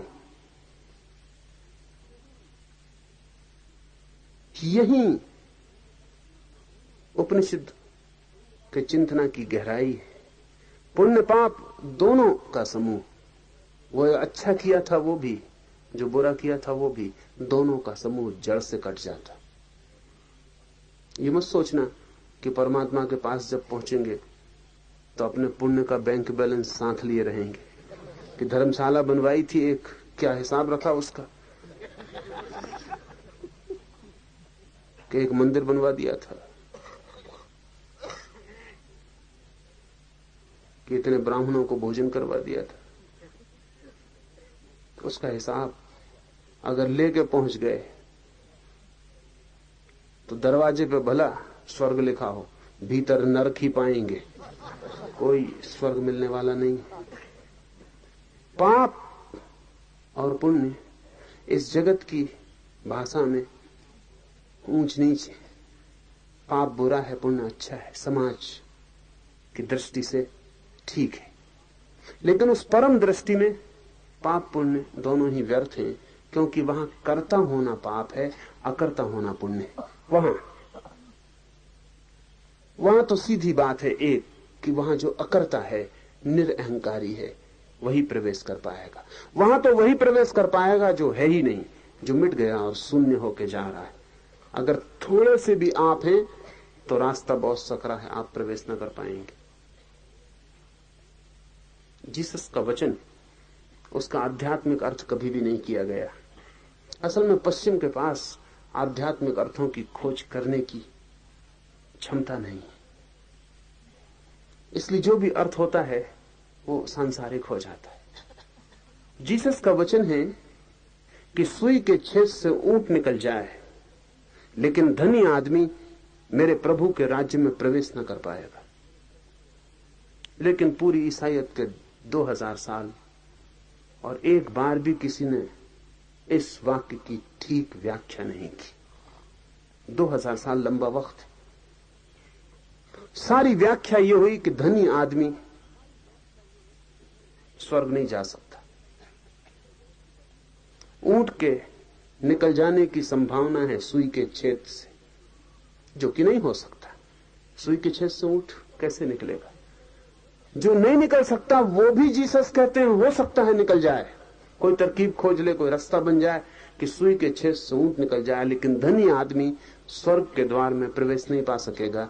इसका सीधा सीधा अर्थ जो हो सकता था वो ईसाईयत ने लिया, वो इसका अर्थ नहीं है। धनी आदमी से अर्थ है उस आदमी का जो थोड़ा भी लगता है कि मेरे पास कुछ है, जिसे लगता है कि मेरे पास कुछ है, वो धनी आदमी। जिसको ख्याल है कि मेरे पास कुछ है, वो धनी आदमी है। तो अगर किसी को लगता है कि मैंने पुण्य कमाया है, ये धनी आदमी। किसी को लगता है मैं साधु था, संयमी था, तपस्वी था, ये धनी आदमी। धनी आदमी का मतलब हुआ कि जो कहता है मेरे अलावा भी मेरे पास कुछ है, वो धनी आदमी। अगर ये कहता है मैंने इतनी प्रार्थनाएं की, इतने उपवास किए, इतने दिन धूप में खड़ा रहा, पैर पे ही खड़ा रहता था, बैठता भी नहीं था वर्षों तक, मैंने दरिद्रों की इतनी सेवा की, इतने अस्पतालों में गया, ये किया वो किया, अगर इसके पास कुछ भी कहने को है कि मेरे पास इतना है, तो यह आदमी धनी आदमी है। अब सूत्र को फिर सुन लें। ऊंट गुजर जाए सुई के छेद से, लेकिन धनी आदमी मेरे स्वर्ग के राज्य में प्रवेश नहीं कर सकेगा। निर्धन कौन है? ईश्वर के सामने खड़ा होकर जिसके पास कहने को कुछ भी नहीं कि मेरे पास कुछ है, कि मेरे पास ध्यान है, कि मेरे पास पुण्य है, कि मेरे पास धर्म है। जो ईश्वर के सामने खड़ा हो जाता है शून्यवत और कहता है मेरे पास कुछ भी नहीं, अकेला मैं हूं, ये जो कुछ भी हूं, जो तुमने ही मुझे दिया है वही मैं हूं, उसके अतिरिक्त मेरी कोई भी कमाई नहीं, मेरा होना ही मेरा सब कुछ है, मेरे पास कर्म का कोई भी लेखा जोखा नहीं है। ऐसा शून्यवत जो उस द्वार पर खड़ा होता है, वो है दरिद्र आदमी, वो है बुद्ध का भिक्षु, जीसस का दरिद्र आदमी, वही प्रवेश कर पाता है। तो दरिद्रता का ठीक अर्थ हुआ कि जो बिल्कुल शून्य है, जो शून्य है वही प्रवेश कर पाता है। और इसीलिए ऊंट की बात कही, सुई का छेद बहुत छोटा है, इससे ऊंट के निकलने का कोई उपाय नहीं। मोक्ष का द्वार सुई के छेद से भी बहुत छोटा है, उसमें से सिर्फ शून्य ही निकल सकता है। अगर जरा सा भी पदार्थ आपके पास है, जरा सा भी मैं, अटक जाएगा। ऊंट लेके जा रहे हैं आप सुई के छेद में से निकलने, ऊंट छोड़ दें, लेकिन सवारियां छोड़नी बड़ी मुश्किल होती, क्योंकि सवारियों पे हम ऊंचे मालूम पड़ते हैं।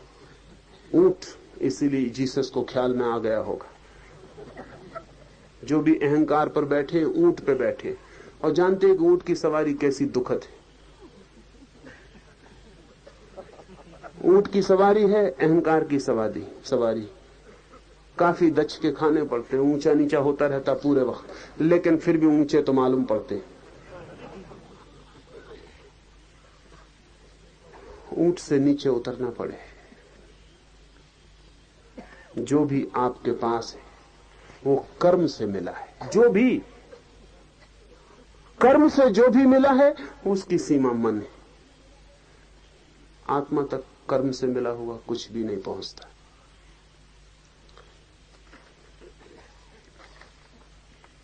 समस्त समूह वासना का हो जाता है नष्ट, पुण्य पाप नाम के कर्म जड़ से उखड़ जाते हैं। तब यह तत्वमसी वाक्य परोक्ष ज्ञान रूप में प्रकाशित होता है। तब पहली दफा अनुभव होता है कि क्या है ये ऋषि वचन तत्वमसी, वह तू ही है, दैट आर्ट दाउ। ये क्या है, इसका पहली दफा परोक्ष अनुभव होता है। परोक्ष अभी भी ये साफ साफ दिखाई नहीं पड़ता, अभी भी लगता है, स्पर्श होता है, अनुमान होता है, अभी भी सीधा साक्षात्कार नहीं होता। ये धर्म में की जब वर्षा हो जाती है ऊपर, जब चित्त बिल्कुल शून्य हो जाता है और दरिद्रता परम हो जाती है और आदमी भीतर एक शून्य हो जाता है, तब पहली दफा इस तत्वमसी महावाक्य का कि तू ब्रह्म ही है परोक्ष अनुभव होता है। गजब के लोग हैं उपनिषद के ऋषि। अभी वो कहते हैं अभी भी सीधा साक्षात्कार नहीं होता, अभी भी ऐसा होता है कि जैसे हम आंख बंद किए बैठे हों और किसी के पैरों की ध्वनि सुनाई पड़े और हमें लगे कि कोई आता है। ये परोक्ष दिखाई ना पड़ता हो, अंधेरा हो और किसी के गीत की कड़ी गूंज जाए और हमें लगे कोई गाता है, दिखाई ना पड़े, तो परोक्ष। परोक्ष का मतलब है अभी ठीक आमना सामना नहीं हुआ, अभी पास ही कहीं प्रतीति हो रही है। धर्म मेघ की वर्षा के बाद जो पहली घटना होती है वह तत्वमसी वाक्य की परोक्ष प्रतीति कि ठीक कहा है ऋषियों ने, कि ठीक कहा है उपनिषद ने, कि वो जो वचन सुना था, वो जो श्रवण में सुना था, मनन में सोचा था, निधिध्यासन में साधा था, समाधि में एकता पाई थी, अब धर्म में की वर्षा पर पता लगता है ठीक ही कहा था,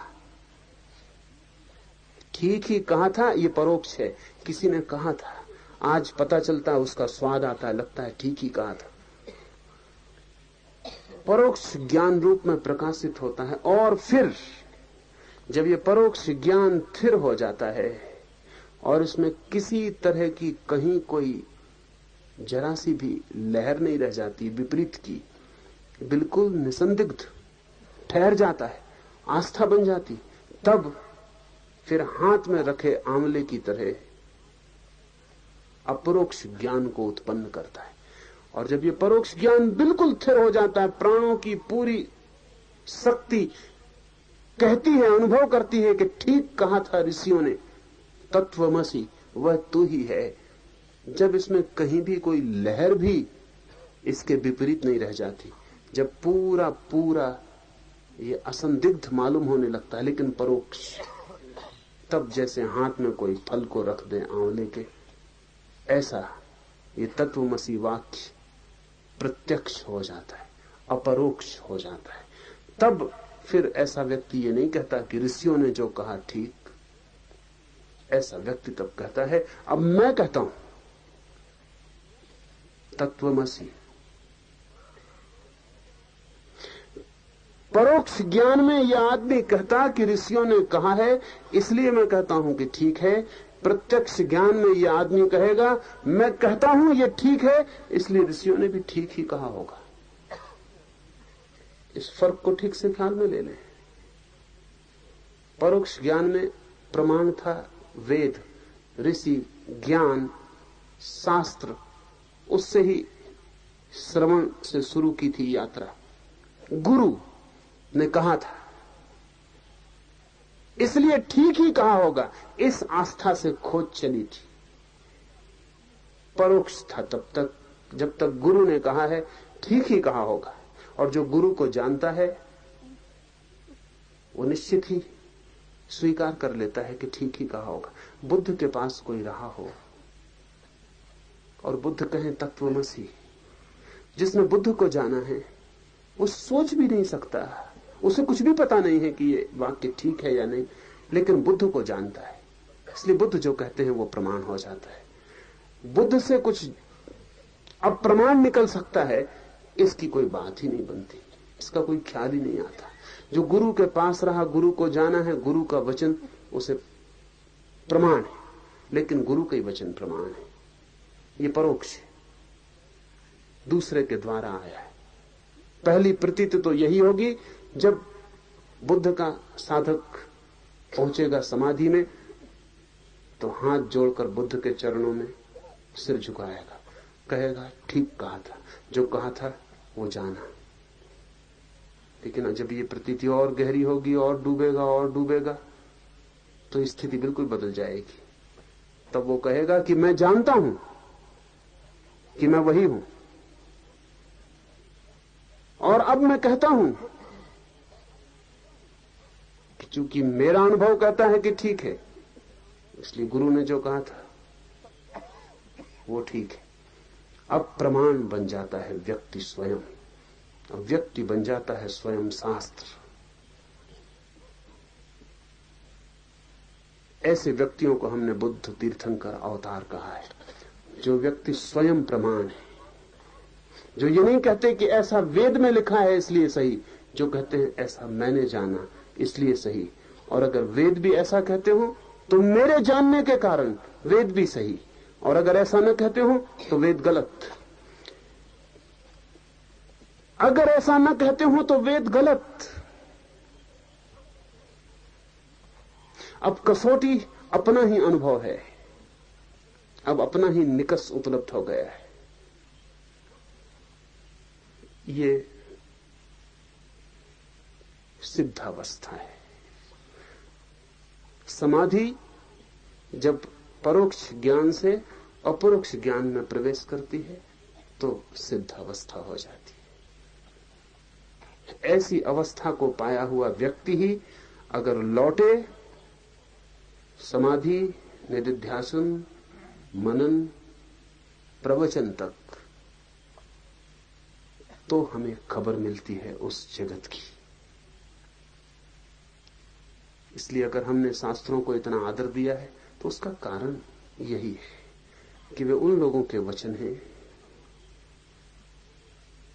जिनके पास रहने वाले लोगों ने उनसे वचन सुने थे और पाया था कि ये जो आदमी कहता है गलत कह ही नहीं सकता। फिर भी ऐसे लोग कहते नहीं कि हम जो कहें मान लो। बुद्ध कहते हैं सोचना, विचारना, मनन करना, निधिध्यासन करना, साधना, और फिर तुम्हें अनुभव में आए तो ही मानना।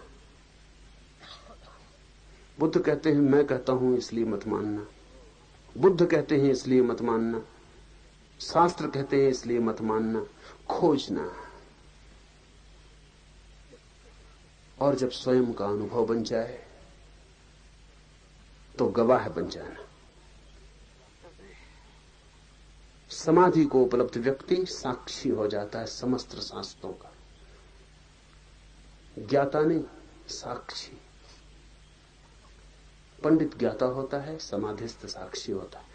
पंडित कहता है कि शास्त्र ठीक कहते हैं क्योंकि तर्क में जचती है बात। समाधिस्थ कहता है शास्त्र ठीक कहते हैं क्योंकि मेरा भी अनुभव यही है।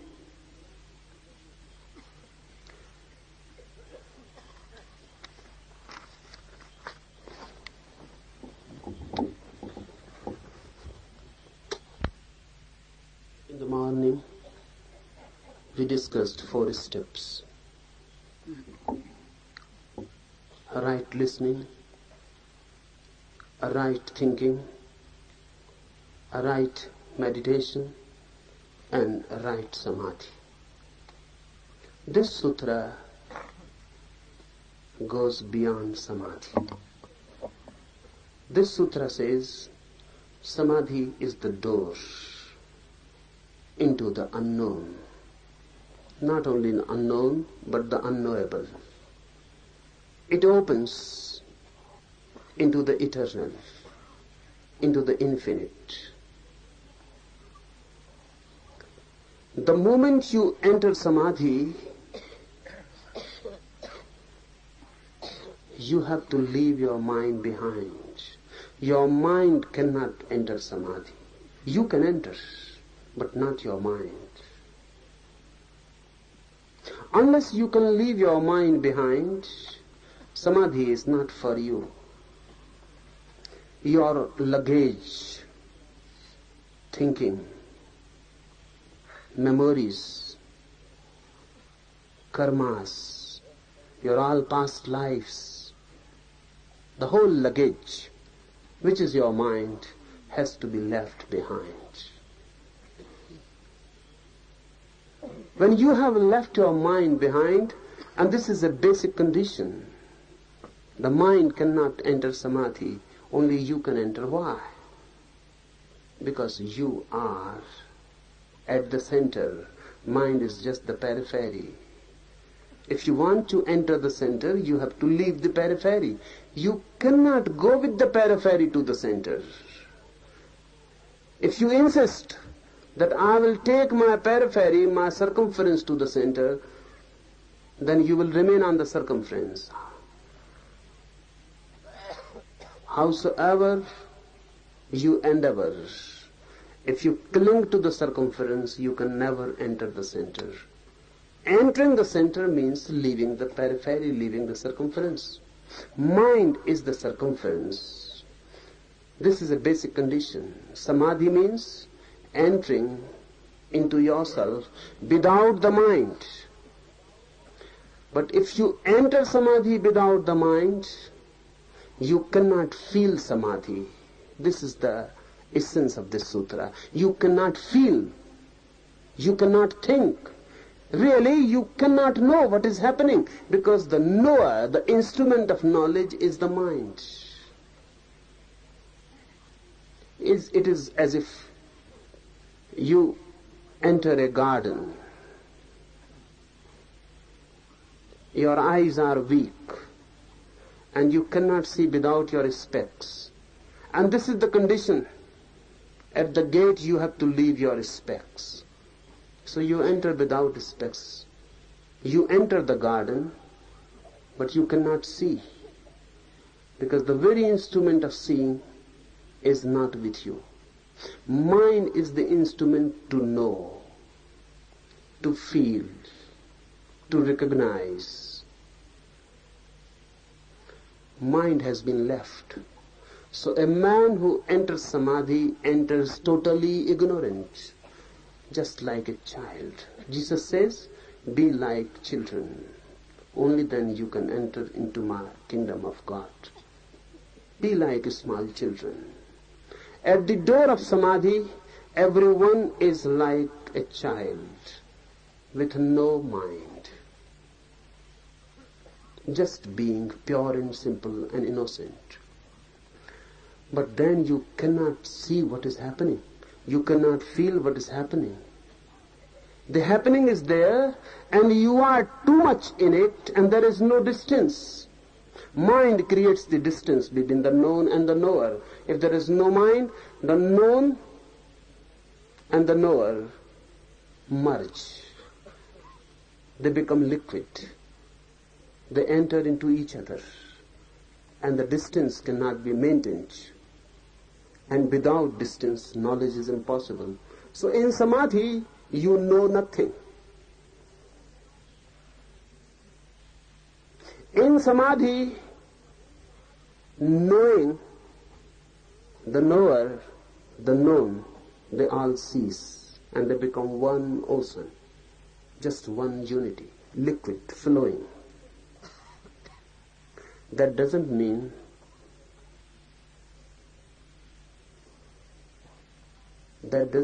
that you are unconscious. You are conscious, fully conscious for the first time.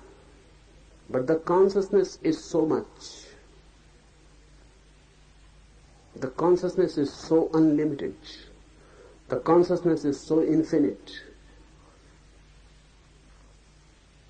that it is impossible to make any differentiation. Who is the knower and what is the known? You are immersed in it totally,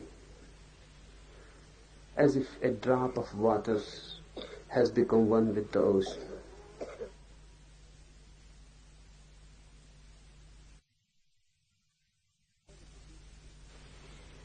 There is a beautiful story, and Ramakrishna used to repeat it many times.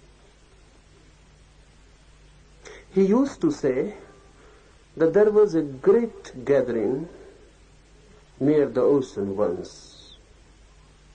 It's some religious festival, and a great crowd gathered there. Two pandits, two great scholars also came, and they began to discuss whether the ocean is unfathomable or fathomable, whether the ocean can be measured or not measured. So they discussed around and around. Discussions are always around and around. You go on beating the bush around and around. No discussion goes deep and direct. It cannot. One simple man, just a villager, an innocent one, he said, I have been listening to your discussion. Days have passed, and there seems to be no conclusion. And I think I am an ignorant man. I suggest that unless you go deep into the ocean, how can you decide whether it is fathomable or not? You remain on the bank and you go on discussing. And you go on arguing, quoting scriptures and authorities. But I ask a simple question, have you been to the ocean?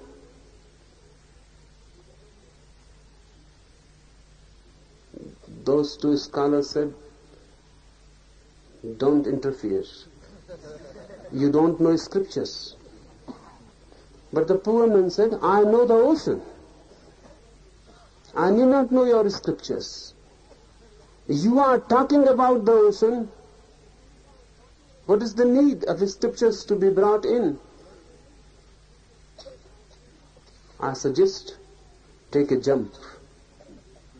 Go to the bottom and then come back and tell us.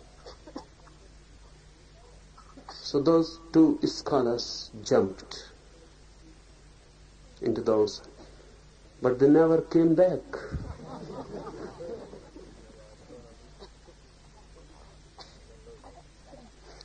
Ramakrishna says they never came back because those two scholars were really men of salt. So the more they went in, they began to melt. They were just salts. Their bodies were made of salt. In a way, It is not very inconceivable. Our bodies are made of ocean water. They are salty.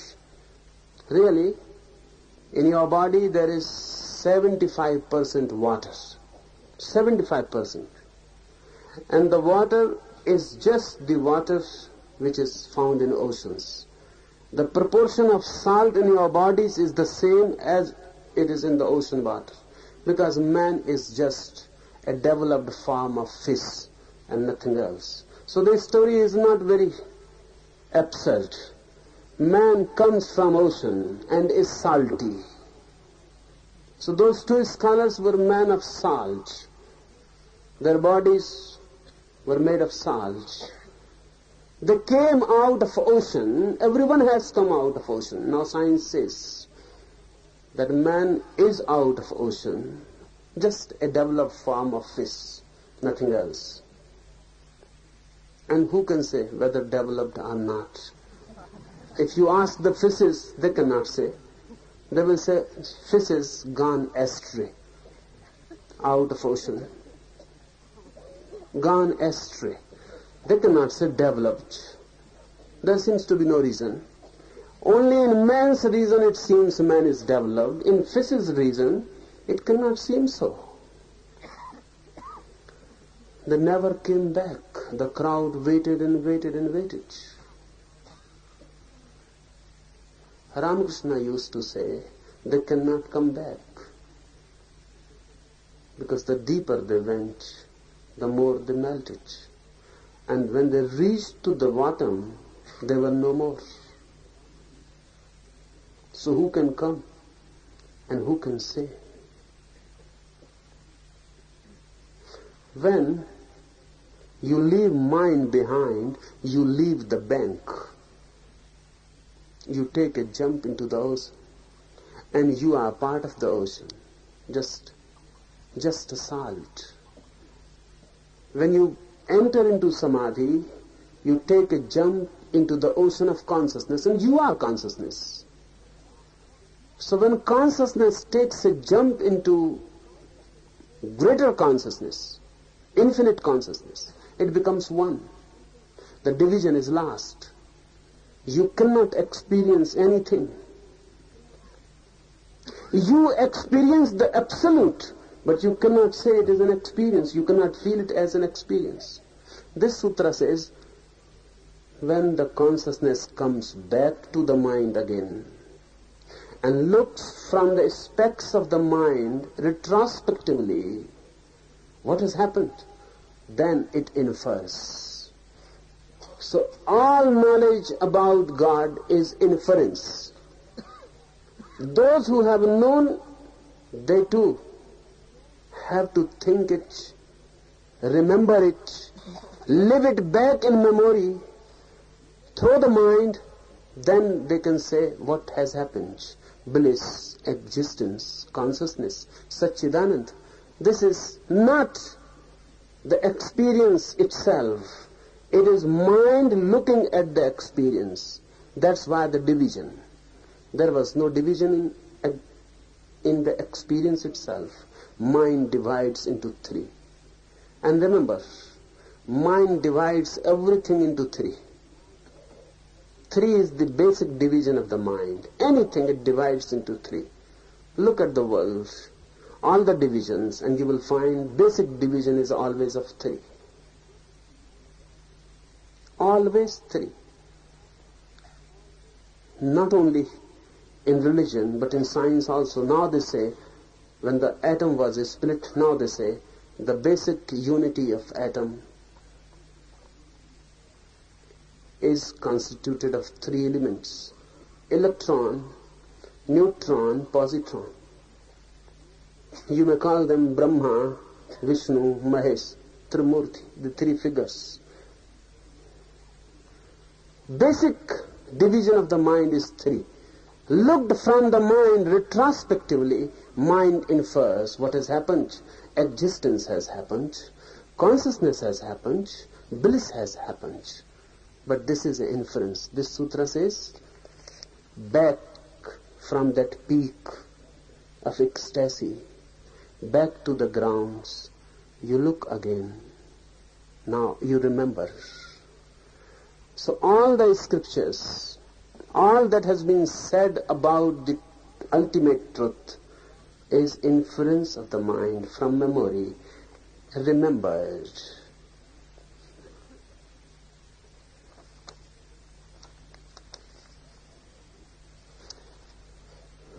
In samadhi,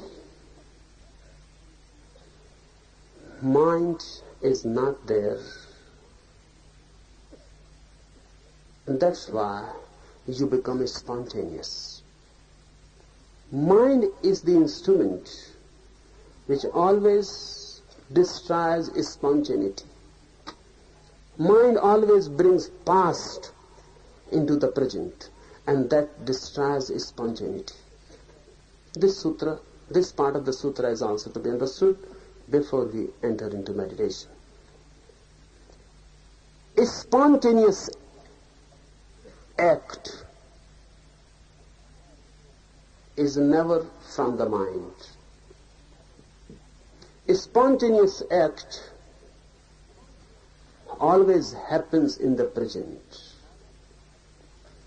If it happens through the mind, then the past has come in. I say something to you. You react. The reaction is from the mind. You think about it. You bring your past memories, your knowledge, your experiences, and then you react accordingly. Then this act is not spontaneous. This act is dead. It is not alive. Reaction is dead, never alive. Response is alive and is spontaneous. I say something to you and you respond immediately, without bringing the past in, without bringing the mind in. You respond. For example, if you ask something to a Buddha, to an enlightened one, you will get confused. If you ask the same question today and the same tomorrow and day after tomorrow, you are not going to get the same answer. It is impossible for a Buddha. He is not reacting. He is not a parrot. He responds. You ask the question and immediately his consciousness responds it. It is not a reaction of the mind. It is an encounter, direct, immediate. Every moment you go on asking the same question, but the same answer will not be coming. Repetition is through the mind. A spontaneous consciousness is always new and fresh. This sutra says, samadhi brings you back to your center of spontaneity. That spontaneity is known in the Upanishadic terminology as dharma. Dharma means your natural, spontaneous being.